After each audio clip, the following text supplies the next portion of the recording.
ఇప్పుడు పవన్ కళ్యాణ్ గారు మాట్లాడతారు, చంద్రబాబు నాయుడు గారు మాట్లాడతారు, లేకపోతే ఆ కేఏ పాల్ సడన్ గా ఆయన వచ్చారు మైనారిటీస్ అని. మైనారిటీస్ అంటే ఏంటి? మైనారిటీస్ గురించి జగన్ గారికి తెలియదా? మన మైనారిటీస్ గురించి మనం చేయడం లేదా? సరే ఇవన్నీ పక్కన పెడితే మీరు స్ట్రైట్ ఫార్వర్డ్ గా జగన్ గారి లాగా ఫైట్ చేయండి. నేను 10 ఏళ్ళు ఫైట్ చేస్తున్నాడు, ఇంకా ఆయన బ్రతిమలాడుతున్నాడు ఓట్ చేయండి, నన్ను సేవింగ్ చేయండి అని. మీరు అలా స్ట్రైట్ ఫార్వర్డ్ గా ఉంటుంది. దొంగదారులు తొక్కద్దు. ఏ విధంగా దొంగదారులు అంటే, ఈయనది ఫ్యాన్ అంటే మన వైఎస్ఆర్సీపీది ఫ్యాన్ అంటే అది హెలికాప్టర్ అంట, కనబడేది మనకి ఫ్యానే. ఇప్పుడు కంటెస్ట్ చేస్తే వాళ్ళ పేర్లన్నీ ఇక్కడ మల్లికార్జున్ అయితే అక్కడ మల్లికార్జున్ ఎస్, ఇక్కడ మల్లికార్జున్ వి, అలా వెతుక్కొని క్యాండిడేట్స్ని పెట్టుకుంటారా? అంటే మీ ఉద్దేశం ఏంటి?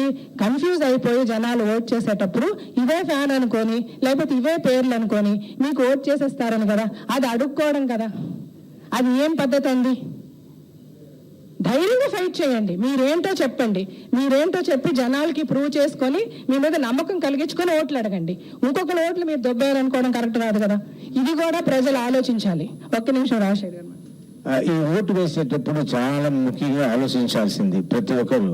చదువుకున్న నాకే ఓటింగ్ దగ్గర వెళ్ళేటప్పుడు అక్కడ ఫస్ట్ ఆఫ్ ఆల్ లైట్ సరిపోలేదు. అలా ఈ ఓటింగ్ మా మూవీ ఆర్టిస్ట్ అసోసియేషన్లో లైటింగ్ సరిపోలేదు. అండ్ ఆల్సో ఇంతకుముందు అసెంబ్లీ ఎలక్షన్స్లో ఓటు వేసినప్పుడు కూడా లైట్ సరిపోలేదు. అండ్ అక్కడ వెళ్తే వెళ్ళండి అంటారు. వెళ్ళిన వెంటనే ఒక నర్వస్నెస్, ఇది వెయ్యాలి, ఏం చెయ్యాలి అన్న నర్వస్నెస్. ఆ నర్వస్నెస్ వచ్చేలా వాళ్ళు తీసుకొచ్చేస్తారు. సో ఆ భయపడకండి, నిదానంగా వెళ్ళండి. వెళ్ళి లైట్ లేకపోతే లైట్ అడగండి. లైట్ అడిగి వేసి అది ఫ్యాన్ గుత్తా లేదు హెలికాప్టర్ గుత్తా అన్నది తెలుసుకోండి. ఫ్యాన్ గుర్తు ఎలా ఉంటుంది బాగా ఆలోచించి వెళ్ళండి. ఆ ఫ్యాన్ గుర్తు వేసేటప్పుడు కరెక్ట్గా వేయండి. వీళ్ళేం చేస్తున్నారు, కేఏ పాల్ గారు అదే పేరుతో దగ్గర ఉన్న గుర్తు హెలికాప్టర్లో కూడా ఫ్యాన్ ఉంటుంది కాబట్టి ఆ గుర్తు పెట్టేస్తున్నారు. దాన్ని చూసి ఏమారిపోవద్దు. మన ఆ కంగారులో ఏదో ఇది నొక్కేస్తాము. అలా నొక్కేస్తే మన జగన్ గారు మన సీఎంగా చూడలేము. మన జగన్ గారిని మన సీఎంగా చూడాలి. మన అందరూ సంతోషంగా ఉండాలి. కరెక్ట్ అయిన గుర్తుకు వేయండి, ఫ్యాన్ గుర్తుకు వేయండి. సో అంటే ఇవన్నీ ఎందుకు చెప్తున్నానంటే, ఇన్ని మోసాలు, ఇన్ని అన్యాయాలు, ఇన్ని కుతంత్రాలు, ఇంత ప్లానింగ్ ఒక వ్యక్తి మీద.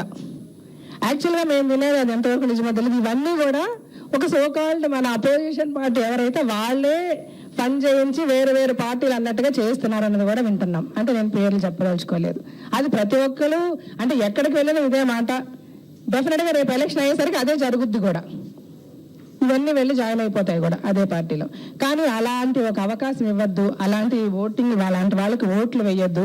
ఎందుకంటే ఇవన్నీ కూడా జగన్ గారికి వచ్చే మెజారిటీని తగ్గించేస్తాయి. ఇప్పుడు ఎవరు ఒకసారి కదా